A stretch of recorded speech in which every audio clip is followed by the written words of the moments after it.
There are many sobering statistics related to the Somme, but here's one that I think is the most poignant of all. I'm standing on what is 1 square yard of ground. Each square yard of ground gained by the British during the Battle of the Somme cost 40 casualties. That's 40 men killed, wounded or missing.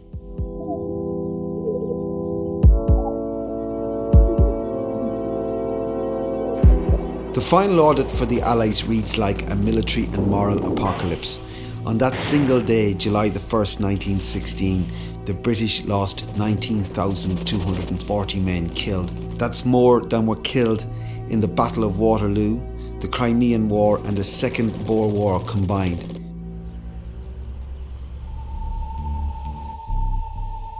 One of the saddest stories of the first day of the Battle of the Somme occurred in these trenches. These trenches belonged to the 1st Battalion of the Newfoundland Regiment. Newfoundland was a part of the British Empire in 1914. It didn't even have an army, but when war broke out, it raised our regiment. On the first day of the Battle of the Somme, approximately 800 men went over the top.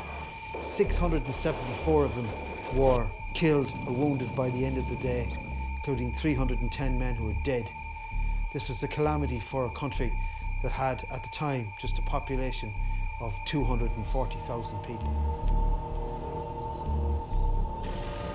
On the morning of July the 1st, 1916, the Tyneside Irish Brigade was in reserve, but most of them never even got to their frontline positions.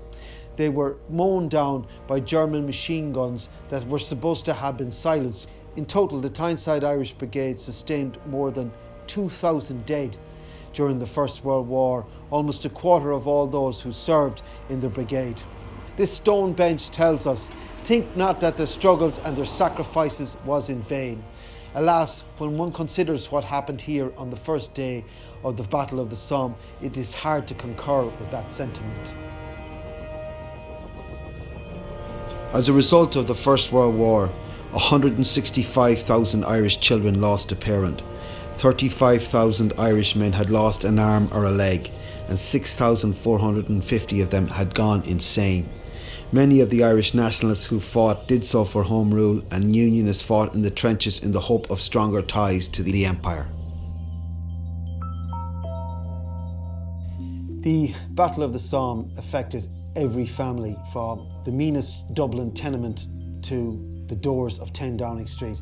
This is the grave of Lieutenant Raymond Asquith, the Grenadier Guards, who was killed on the 15th of September 1916, and he was the son of the British Prime Minister Herbert Asquith.